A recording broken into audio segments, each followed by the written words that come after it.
Le béton armé est un matériau composite qui combine la résistance en compression du béton et la résistance en traction de l'acier.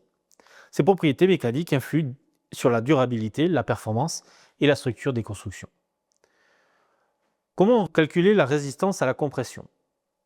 Le béton est très résistant en compression, entre 20 et 50 mégapascales pour les bétons courants. Il est utilisé pour supporter des charges dans les poteaux, les murs porteurs et les fondations. Plus le béton est dense et bien compacté, plus sa résistance est élevée. Ici, vous trouverez la compression d'un échantillon de béton, prise sur chantier. Ce qui permet de tester le béton, savoir si la résistance du béton est bonne. Vous verrez par la suite que si la résistance n'est pas bonne, vous avez des solutions et souvent, ça en vient à démolir le morceau de mur qui a été coulé. Le module d'élasticité. Le module d'élasticité représente la déformation du béton sous charge. Un béton rigide a un module d'élasticité élevé, ce qui réduit les déformations. Les valeurs courantes, nous avons un béton ordinaire qui va être entre 25 et 30 gigapascales et les bétons haute performance au-delà de 40 gigapascales. Vous aurez une courbe contrainte déformation du béton. Le fluage et le retrait.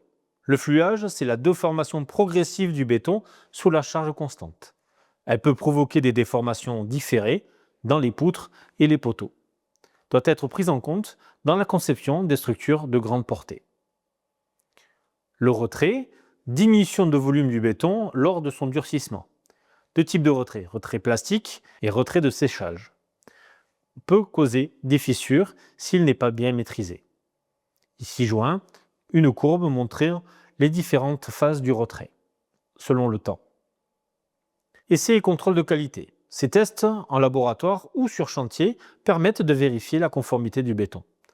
Vous allez avoir les essais en compression, les cylindres et cubes de béton cassés sous charge. Vous allez avoir des essais de flexion, on va tester la résistance à la traction indirecte. Essai d'affaissement, le slump test, pour vérifier la maniabilité du béton frais, ou aussi appelé le cône d'Abrams. Mesure de la porosité pour évaluer la durabilité face aux agressions chimiques et climatiques. Ici, par exemple, vous avez le test du cône d'Abrams. Vous verrez, plus le béton est ferme, plus il reste en place suite au retrait du cône. Vous allez de ferme à plastique, fluide et très fluide. Attention, quand vous faites venir une toupie, le béton à l'intérieur de la toupie est normalisé.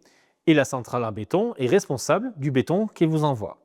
Si sur site vous rajoutez de l'eau ou tout autre élément, la centrale à béton n'est plus responsable du béton, ce qui peut influencer sur la plasticité du béton. Ce qu'il faut retenir, le béton armé est un matériau complexe dont les propriétés mécaniques influencent la conception et la durabilité des ouvrages. Il est essentiel de maîtriser ces caractéristiques pour garantir des structures sûres et résistantes.